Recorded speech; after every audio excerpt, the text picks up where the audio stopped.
I want to say something, though, okay? Because I think a lot of people, no matter what, are going to be disappointed with what the Houston Texans do. No matter what they do. Hell, Bryce Young might not go first overall. He could fall into their lap, and people will still find something to bitch about with this team.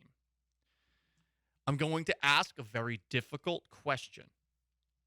And don't take this the wrong way, but would you, Houston Texan fan listening in your car, would you actually know a good pick when it happens? I know that's a condescending question, and I am intentionally being condescending here, so I'll ask it again. If a great draft pick hit you right in the face, pow, pow, would you actually recognize it? And the track record says no. You guys are probably going to be mad about what happens, and you're probably going to be wrong. And, of course, we have the infamous 11th overall pick in 2011 with J.J. Watt, the boos that he received. He's the best player in franchise history. This is a guy who was doubted by a lot of fans. There was an interview with Dan Patrick that he did back in 2016 as well, where he was reading scouting reports. So it's not like fans are the only ones who are guilty of this. The people that do this professionally are often wrong. Won't consistently get the edge on tackles with his get off or quickness. Whoops. That means I'm slow. Plays high at times, can be blown off the ball by a double team, but does fight hard to hold his ground. I do fight hard to hold my ground. Okay, man. all right. That's Lacks a backhanded comment. Yeah, lacks some lateral mobility, both rushing the passer and playing in space. Read the one on the bottom. His recognition skills leave something to be desired. I think they just called you dumb is what they did. That's mean. That's a knock on the old noggin. He flashes good hand usage at times, but needs to get stronger at the point of it. Do I need to get stronger? Oh, my God. Got a little threatening there at the end. Look, people who do this for a living are often wrong. It's a hard job. It's why I don't even bother to do it. I admit that I don't know what I don't know. There are a lot of people in the sports media industrial complex who will pass out other people's write-ups and reviews of prospects going into the draft and pass it along as their own. I know what I've read, but I don't know anything for sure. Going back to the drafts back in the day, I thought Jake Locker was going to be awesome. Jake Locker stunk. I thought Josh Allen was going to be terrible. Josh Allen's been good. And I've come to the point where, especially when it comes to quarterbacks, I'm probably not going to be right, and none of us are probably going to be right. But you guys have had not exactly a great track record when it comes to your immediate reaction to picks. J.J. Watt, I'm sure there was a lot of anger over taking Mario Williams instead of Vince Young or Reggie Bush. Maybe it was something that you knew was going to happen for a couple of days before the draft. There was bitching about Jadeveon Clowney, but hey, they took him instead of Blake Bortles. And you guys cheered for Deshaun Watson. Makes you think. Hindsight is 20/20, but you guys cheered on a man who was accused of at least 23 accounts of sexual misconduct. How do you feel about that? It just goes to show you don't know what's going to happen. And here's the larger point I'm trying to say here. Don't be a dick tonight.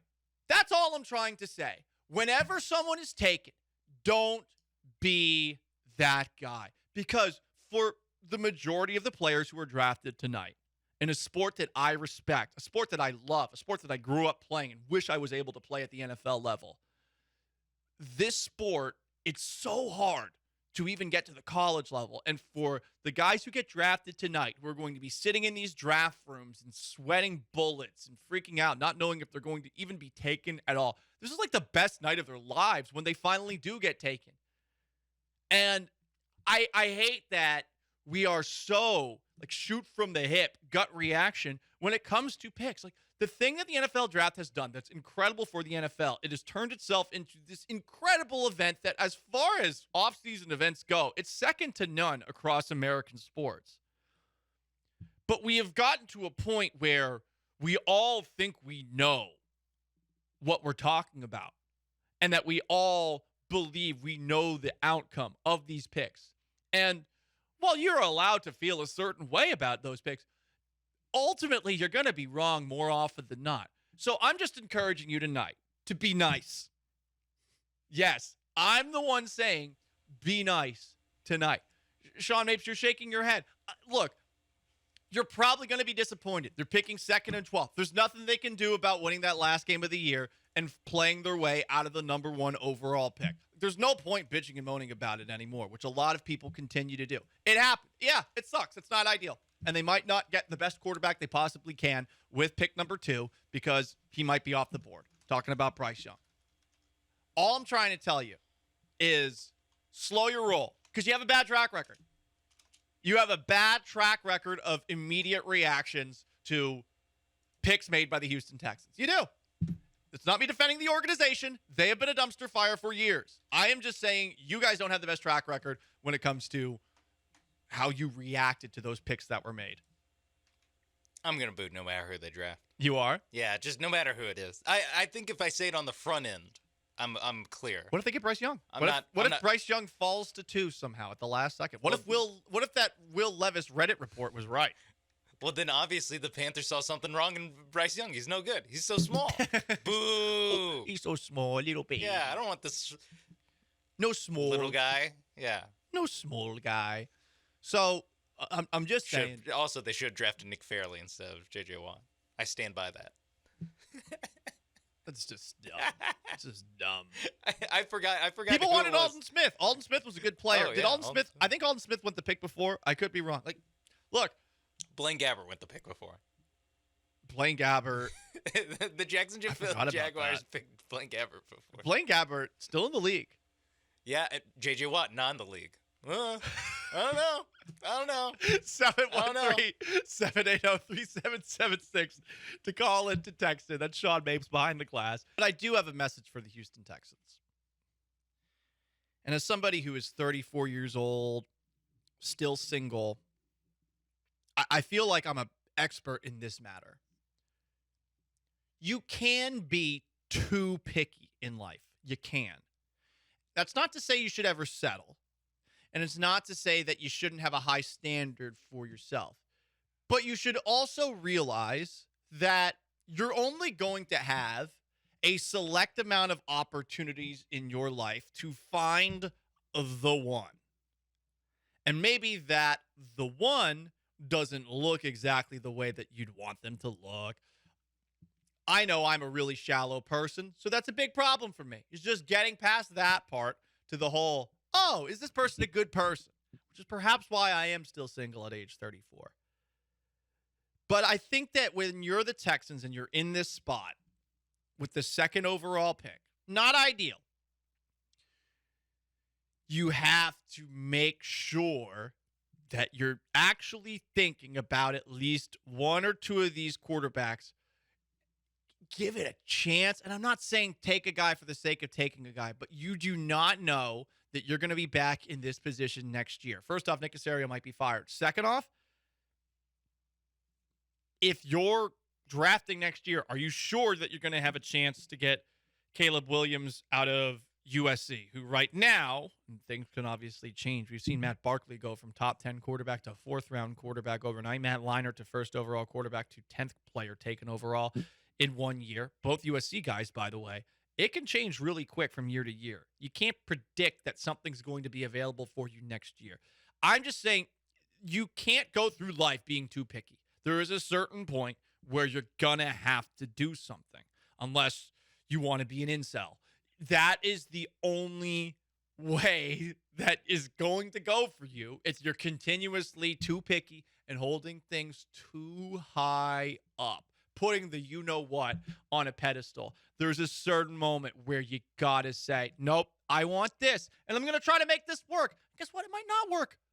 But as a 34-year-old single man, I'm just saying to the Texans right now, don't be too picky here. Don't act like you're better than the guys that are available to you definitively. You don't 100% know that. One of these guys might end up being good. You have to determine whether or not you have the ability to coach that player up. And honestly, who knows? Who knows with DeMeco Ryans as head coach? I'm pretty encouraged by the way he talks about coaching young players, about his ability to do that with defensive players, which would maybe lead you to think that maybe in year one, a Tyree Wilson from Texas Tech or a Will Anderson from Alabama, those 2 picks might be the guy. Those 2 picks might be the smart play. Because D'Amico's able to coach those guys up. From an offensive perspective, we don't know what Bobby Slowick, the offensive coordinator, is going to bring to the table, and if he's going to be able to teach, say, Bryce Young falls to 2, or C.J. Stroud, they take him, or Will Levis, they take him, or Anthony Richardson, they take him, or Hendon Hooker, who is supposedly now thought of as a first-round prospect, they take him. You don't definitively know, but if you feel like you could coach the guy up, don't be too picky, acting like you're always going to have an opportunity to take somebody. Because you might find yourself where I am, as coldly worded by my mom, you might find yourself, age 34, running out of options. And she said it in a nice way, but the word stung. The word stung when put together. So there you go. Something about election season that I love, negative political ads. I think they're so funny. They're always done in pretty much the exact same way.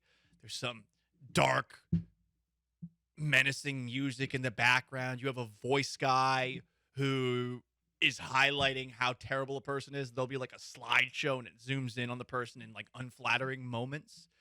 And I think that the Houston Texans should hire me to do these for them because there's a chance they don't draft the quarterback tonight. Don't you want to get ahead with some PR spin for, at the very least, the most ardent of Texans fans and Bobos? Don't you want to put some propaganda out there to make people trust your vision if it's not Bryce Young, C.J. Stroud, Will Levis, or Anthony Richardson second overall? So something I did today is I put together some attack ads that the Texans could theoretically play to rationalize why they didn't draft a quarterback in the first round. Bryce Young wants you to think he's the best quarterback in this year's NFL draft. Ooh, I played at Alabama. Look at me. But if Bryce truly wants to be the best, why isn't he trying to be taller? I focus on what I can control. I can't grow, and that doesn't fall into that category. I can't get taller. Ever heard of height extension, little guy? Bryce Young, coming up short when it matters most. This ad was paid for by the Texans might not draft the quarterback tonight. Deal with it. You guys can hire me. Houston Texans, you guys can hire me. I am for sale. You think I won't say whatever you want me to say for money? I 100% will shill for you. 100%. If you need a minister of propaganda, I can do it better than the flagship. I can do it better. Anyone to borderline smear the good name of these like 21-year-olds? Who cares? You know, it's about the mission, Sean. It's not about these young men who are about to have the most anxiety-ridden night of their life as they wait and wait for their professional career to begin and their dreams to come true. It's about looking good. And as someone who does look good, some people on the Twitch think I'm a 7. Not that many, though. They're all saying 6.5, bastards. I can make you look good coming out of it. Just hire me. I am better at propaganda than the flagship. Fact. I'm not going to go so far as to compare myself to, I don't know, propaganda ministers from the 1930s, but I will say this. I am good at putting a spin on things. And if the Houston Texans don't draft the quarterback, guys, I am the one to hire. Thank you for not comparing yourself to propaganda from the 1930s. I won't do that. OTR Sean says, for the last time, Paul, there are no openings in the Texans organization. Well, did you just hear that advertisement? Not yet. I'm the Don Draper of propaganda ads. Bitch. Yeah, I said it. Education is getting worse and worse in the United States of America. And C.J. Stroud is part of the problem. I'm not a test taker, so I play football. As if teaching America's children that tests don't matter wasn't bad enough, think about this. In Stroud's 2 biggest football tests of his life against Michigan, he failed. If I'm not the smartest quarterback in this draft, I know I'm one of the smartest quarterbacks in the NFL. CJ Stroud, hereby disavowed. This ad was paid for by the Texans might not draft the quarterback tonight. Deal with it. You might have to deal with it, guys. You might have to deal with it. So just get ready in advance. And don't get too angry because realize you don't know. Will Levis wants you to forget he drinks coffee with mayonnaise and eats bananas with the peels on. But something you can't forget? He was born in Massachusetts and played high school football in New England. Is he a Patriots fan and vicariously a cheater? Even worse, he wants you to forget he played at Penn State, the same place Bill O'Brien once coached. Talk about disaster. If you draft Will Levis, you'll put yourself in a crevice. This ad was paid for by the Texans might not draft the quarterback tonight. Deal with it.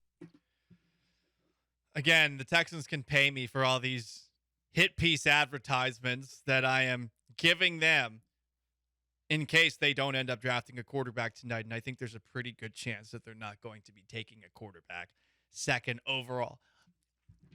I'm not going to get mad about any pick they made. I will be bummed out that there's not a young quarterback to be excited about going into next year.